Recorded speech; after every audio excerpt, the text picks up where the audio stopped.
Citizen Wadah ini yang baru mendapatkan kabar bahagia nih sama dua dokternya ya, Dokter Cynthia dan Dokter Tiara, yang satu ginekolog, yang satu adalah androlog. Kalau ginekolog orang sering dengar, tapi androlog tuh apa sih? Kalau androlog ini adalah ya dokter buat cowok lah ya. Betul, reproduksi laki-laki. Untuk reproduksi laki-laki. Jadi kalau mau program hamil, suami istri yang memang harus sama-sama diperiksakan gitu ya. Dok, tadi kan Dokter Cynthia kalau secara ginekolog tadi cerita kalau contoh kasusnya Wadah adalah ada polip sehingga itu harus dibersihkan karena itu memegang 30% keberhasilan.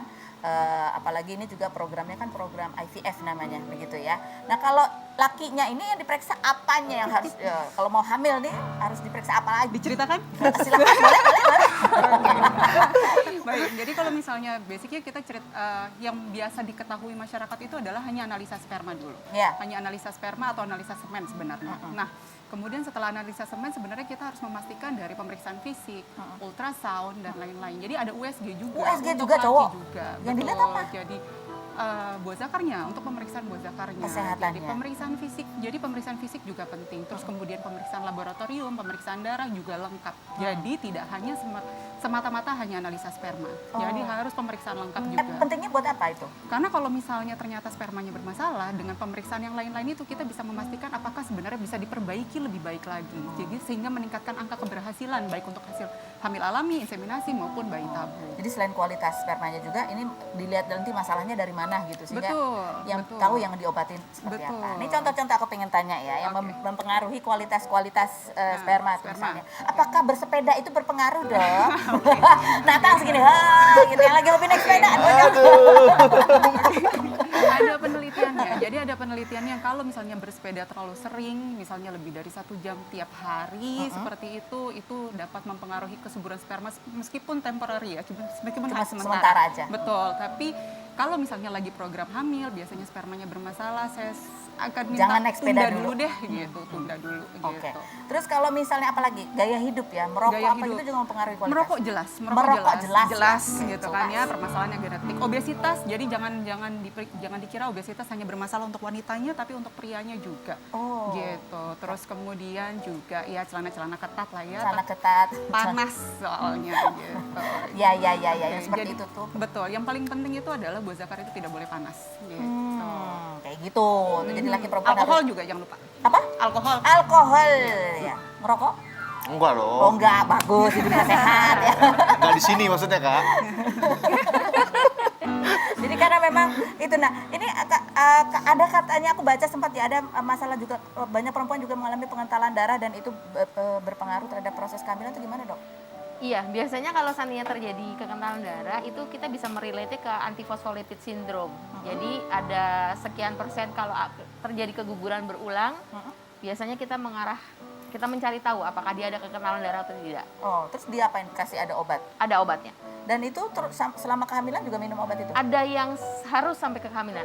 Ada yang harus, jadi tergantung kondisinya. Oh, jadi banyak pemeriksaannya menyeluruh, baik calon ibu maupun juga calon bapaknya gitu ya. Ini ada Q&A pertanyaan dari netizen buat dokter. Dokter silahkan pertanyaan. Tanya dokter, dok kalau lagi hamil muda boleh puasa nggak? Kalau boleh gimana sih tipsnya supaya nutrisi yang diperlukan janin tetap terpenuhi? Silakan dok. Jadi saya tidak pernah melarang pasien saya untuk puasa sebenarnya, tapi harus dilihat bahwa dia berbadan dua. Jadi jangan dipikir kalau dia yang kuat, anaknya akan kuat. Jadi kita bisa mengevaluasi dari USG-nya sebenarnya, apakah terjadi penurunan misalkan cairan ketuban gitu. Jadi kalau seandainya emang kuat-kuat aja sih boleh-boleh aja. Tapi biasanya hamil muda mualnya kan luar biasa ya. Ya benar ya. Iya, benar banget. Jadi kalau hamil muda tuh lebih ke small frequent feeding. Jadi dia nggak bisa tuh makan 3 Banyak kali langsung besar. Jadi harus Makanya sedikit-sedikit dan sering begitu ya. lebih teriritasi biasanya. Oh gitu. Nah gitu jadi tipsnya. Ya boleh kalau kuat tapi mesti dipertimbangkan ibunya kuat, janinnya bagaimana? Itu harus terus dikontrol dokter ya kan. Kalau 3 bulan pertama biasanya karena sering mual, makanan itu biasanya sedikit-sedikit tapi sering begitu ya. Kalau bapaknya yang mual ya biarin aja. Next yang berikut tanya dokter. Dok, kondisi kesehatan pria yang seperti apa sih yang bisa mengganggu program hamil istrinya? Itu tadi ya, salah satunya. Atau ada faktor kesehatan lain yang berpengaruh? Yang paling sering ini juga ada kekurangan hormon testosteron. Kekurangan hormon testosteron. Jadi hormon testosteron tidak optimal sehingga spermanya juga kurang optimal. Kok bisa hormon testosteron laki-laki? Banyak pria-pria yang dari produksi dari buah zakarnya hormonnya memang tidak bagus. Itu kan apa, stres karena kurang makan? Pola hidup juga. Pola hidup juga. Iya, diabetes kan Diabetes, bisa seperti ya. obesitas itu juga akan mengganggu hormon testosteronnya dan dari situ banyak yang spermanya terganggu. Oh, Gitu. gitu. Jadi bisa, ya harus dicek dua-duanya lagi. Ada lagi pertanyaannya buat dokter? Enggak ada ya. Nah ini sekarang dok, ini kan sekarang lagi masa awal-awal ya, trimester pertama gitu. Dengan kondisinya Wardah yang program hamil gitu, apa yang harus dia lakukan supaya tetap sehat gitu kehamilannya? Sorry. Supaya tetap sehat kehamilannya, karena ini kan ya pernah ada poli. Oh iya. Jadi intinya harus diketahui dulu apa sih yang menyebabkan susah hamilnya dulu. Jadi kita jaga dari situ. Untuk kehamilannya sendiri, saya jaga sih dengan yang kekentalan darah tadi juga. Kekentalan darah. Ya, makanya nanti kita Ada lihat pantangan dulu. makan nggak dok? Pantangan makan pastinya ada. Yang Apa? satu tuh yang mentah-mentah. boleh Mentah-mentah dalam arti mentah-mentah? daging, ikan, Heeh. ataupun telur mentah. Jadi semuanya harus matang ya? Nggak boleh, harus matang. Terus apa lagi? Gitu. Iya, rokok, alkohol. Rokok, harus alkohol jangan. pasti. Begitu. Tapi Wardah justru pengen yang mentah terus. Enggak. Mentahnya aja. Oh ya, tahannya itu malah bikin sehat ya. Semua orang juga mau kalau kayak gitu. Masih banyak untuk informasinya. Wardah sama Nata tetap di sini ya. Aku punya tamu lagi yang aku undang. Ini ibu dan anak. Ibunya masih kelihatan awet muda, anaknya makin dewasa, makin ganteng ya. Kita lihat dulu profil Betaria dan Leon Dozan berikut ini. Sri Betaria Sonata, penyanyi berusia 58 tahun ini mengawali karirnya sejak tahun 1981 dan terkenal melalui lagu Kau Tercipta Bukan Untukku. Penyanyi yang albumnya meraih Golden Cassette HDX ini menikah dengan pemain laga bernama Willy Dozan pada 1990 dan dikaruniai 2 orang anak, salah satunya Leon Dozan, namun sayangnya mereka bercerai pada Agustus 2002. Ibu 2 anak ini kini selalu memposting foto mengenakan hijab. Muhammad Leon Rahman Dozan, aktor, rapper, sekaligus atlet berusia 23 tahun ini memulai karir sejak 2014 dan pernah membintangi sinetron laga bersama ayahnya.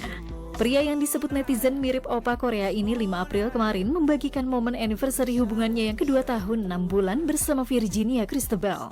Bagaimana kedekatan Betaria Sonata dan sang anak Leon Dozan? Dan benarkah Betaria sudah memberikan restu ke anaknya untuk menjalin hubungan yang lebih serius? Saksikan kisah selengkapnya hanya di Rumpi No Secret. Oke, kurang 1, masukin. Iya. Baiklah pemirsa, saya sudah bersama dengan Ibu Betaria Sonata. Anaknya ganteng. Ini masih ada permainan rebutan kursi di sini ya. Apa kabar dan Leo Dozan? Astaga, itu kalau jalan kayak jalan sama baik. bodyguardnya ya sekarang ya. Bodyguard. Alhamdulillah. Alhamdulillah, coba kita lihat dulu di kemesraan antara ibu dan anak lakinya nih ya, gitu ya. Ada artikelnya, coba kita lihat artikelnya bunyinya. Mama anak gaus, ini 9 potret kekompakan Leon Dozan dan Betaria Sonata. Lihat, ini aku tuh banyak ketemu ya anak-anak laki yang kalau curhat tuh senangannya ke mamanya dan curhatnya tuh panjang lebar dan detail. Kamu seperti itu gak sih? Jelas ya, karena mama itu kan satu rumah sekarang sama Leon. Masih satu rumah dan banyak curhat sama mama tentang pasangan. Tentang pasangan, serius mah? Kedisiplinan juga. Kedisiplinan harus. Iya, kan kamu bilang katanya mama kamu ini orangnya disiplin dan kerja keras. Ya. Disiplin, emang. Nah, kalau mama curhat juga gak ke Leon? Enggak. Kalau dia nanya baru. Oh, kalau dia nanya baru. Tapi banyak yang diumpetin. Terus gimana Mak? Nasihatnya buat Leon, ini kan udah umurnya udah 23 ya Iya. kan. Terus semakin lama juga makin serius gitu cari pasangannya kan, bukan cuma iseng-iseng Iya. sudah monyet gitu. Nasihatnya apa? Kalau untuk anak perempuan nggak apa-apa, untuk anak laki harusnya mapan dulu ya. Oh, harus mapan dulu, itu mapan nasihatnya. dulu. Gitu. Terus udah Tapi harus punya target juga, nggak boleh Target apa? terlalu ini. Target Target nikah? tahun, ya. Misalkan tahunnya umur berapa. umur berapa sih Leon maunya? Leon target pengen 25. Ya. Insya Allah kalau bisa lebih cepat lebih baik. Lebih jauh, harus mapan dulu. Kurang apa Mah berarti dia kurang apa Mah? Rumah udah ada. Deposito alhamdulillah udah ada. Nah, terus? Tapi apartemen juga lagi Alhamdulillah. proses. Wow, terus. tapi nggak cukup dengan itu aja. Nggak cukup dengan Ya memang harus banyak lagi yang harus dicapai, ya kan? Supaya bisa berjalan dengan lancar hubungan silaturahmi keluarga sama pasangan juga. Oh, oke. Nah ini dulu juga nekat ya, Mah. Kalau Nata ya, Bismillah ya, ada lah rezeki. Tapi emang cara Yang penting orang mapan, beda-beda. kan? Oke. Mapan. Ya berikutnya ini apa sih? Ada apa sih? Terus aku suruh ngambil kartu di situ. Ntar aja deh aku mau nanya ya. Ini Beta Sonata sekarang penampilannya berbeda. Apa? Nih penampilan sekarang sudah berhijab dari bulan Januari. Oh ini bulan puasa, dalam rangka bulan puasa aja. Enggak, semoga tidak dibuka lagi. Semoga tidak dibuka lagi. Tapi saya suka kok. Suka? Saya suka Jadi banget. awalnya mencobanya itu gimana? Jadi gini, setiap bulan puasa memang saya selalu berhijab karena sering ke masjid. Selama 1 bulan itu saya alhamdulillah rajin gitu kan. Nah tadi tuh begitu saya di calling, terus saya mau pakai baju, saya mau buka nggak bisa. Rasanya aneh ya? Nggak tahu, nggak bisa. Nggak bisa. Iya, kenapa ya? Kenapa ya? Tanyanya ke warga loh, menarik ya. Kayaknya nggak mau gitu diliatin ini gitu loh. Oh, udah nggak mau lagi Udah cocok diperlihatkan berarti. auratnya. Udah cocok, Udah nyaman. Udah cocok, udah nyaman. Wow, luar biasa. Terus satu lagi nih mau saya tanya juga sama Mbak Betaria Sonata ya. Ada berita bahwa di tahun 2018 ya, tiba-tiba merasa ikhlas memaafkan dan memperbaiki hubungan-hubungan terutama sama Mas Willy. Oh, iya. Alhamdulillah ya. Alhamdulillah. Ya. Setelah yang berikut ini itu ada apa sebenarnya? Udah nggak usah dibahas. Aku Nanti pengen bahas berurai setelah yang air berikut mata ini jangan lagi. kemana. Tetap di Rupi. Segera.